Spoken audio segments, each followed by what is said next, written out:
Good evening, visitors. Welcome to the Australian War Memorial's last post ceremony. My name is Craig Burrell, and joining us today from the Royal Australian Navy is Chief Petty Officer David Osborne.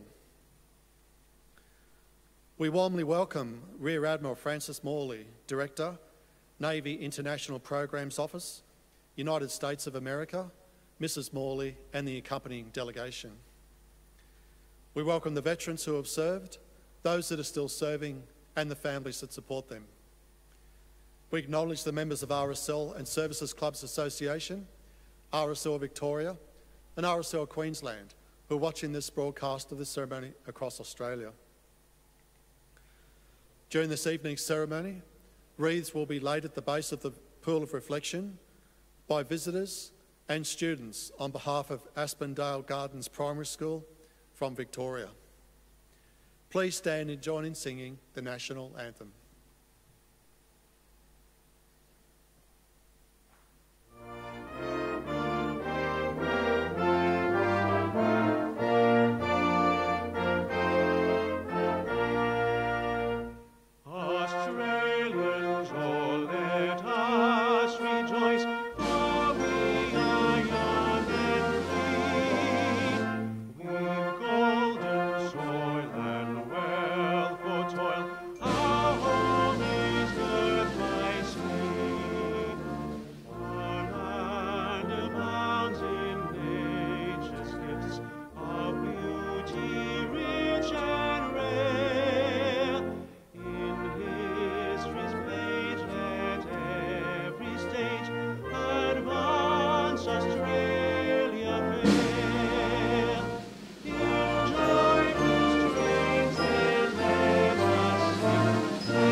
Children, please sit.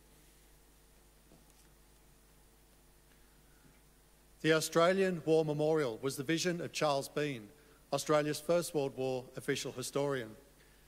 Bean landed with the Australian troops on Gallipoli and stayed with them at the front through to the end of the war.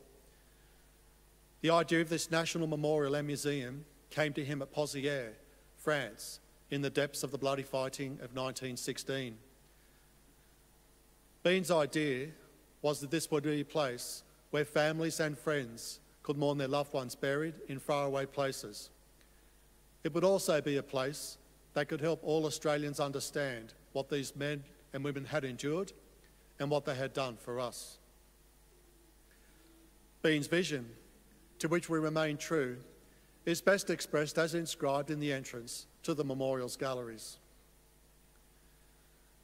Here is their spirit, in the heart of the land they loved, and here we guard the record which they themselves made.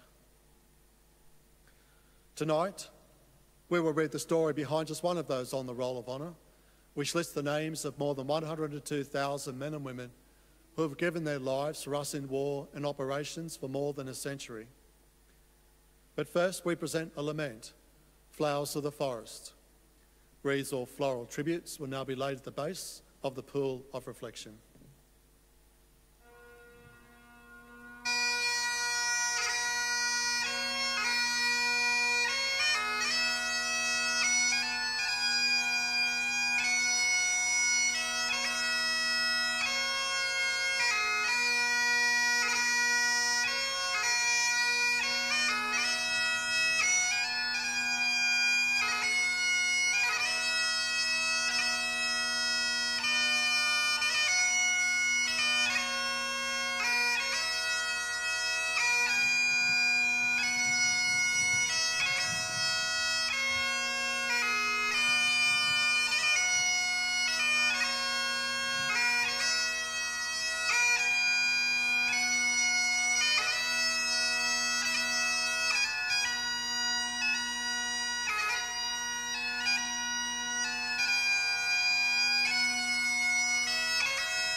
Today, we remember and pay tribute to Private James Brown.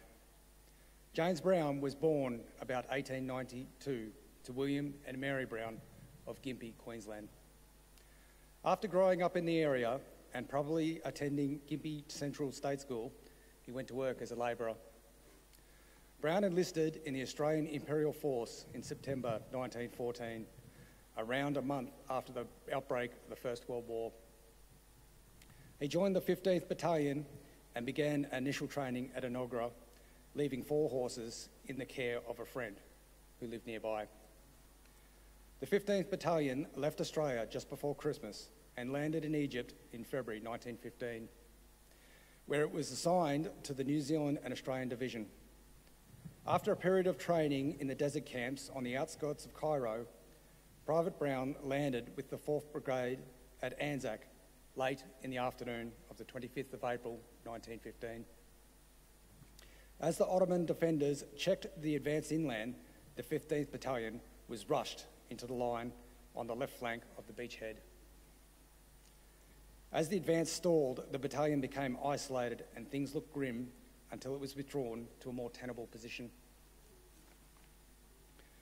The battalion then helped shore up the line before occupying positions around Pope's Hill and Russell's Top, where it joined an attack on the 1st of May. On the night of the 9th of May, a party from the 15th Battalion crept out and captured a Turkish trench in front of Quinn's Post. The next morning, they were driven back with many men wounded as they ran for the Australian line. In the aftermath of the attack, Private Brown could not be located.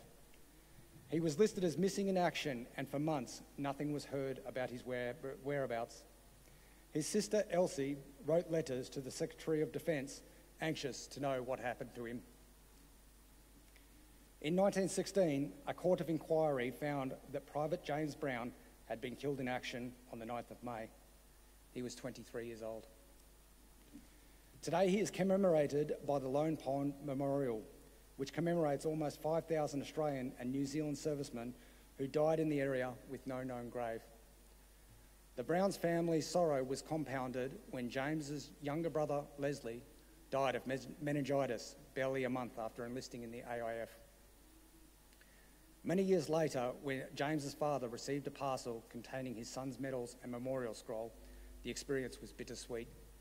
He replied, "I received your letter and parcel with thanks, but I will never get my boy back, and it always brings it fresh to my memory." James Brown's name is listed on the Roll of Honour to my right, among almost 62,000 Australians who died while serving in the First World War. This is but one of many stories of service and sacrifice told here at the Australian War Memorial. We now remember Private James Brown, who gave his life for us, for our freedoms, in the hope of a better world.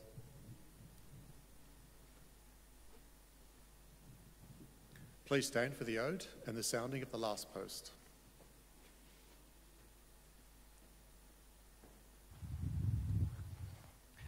They shall grow not old, as we that are left grow old. Age shall not weary them, nor the years condemn. At the going down of the sun, and in the morning, we will remember them.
lest we forget.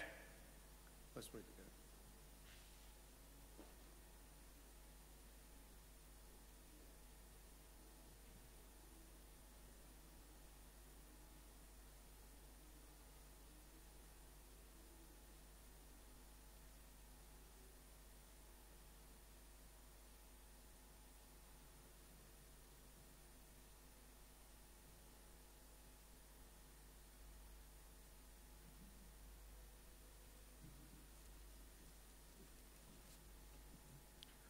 We leave you this evening with the words of the memorial's founder, Charles Bean.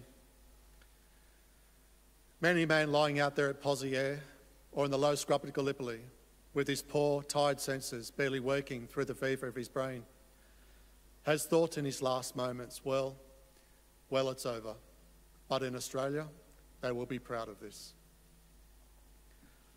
Ladies and gentlemen, girls and boys, that concludes the last post ceremony. Thank you for visiting the Australian War Memorial, and we wish you all a very good evening.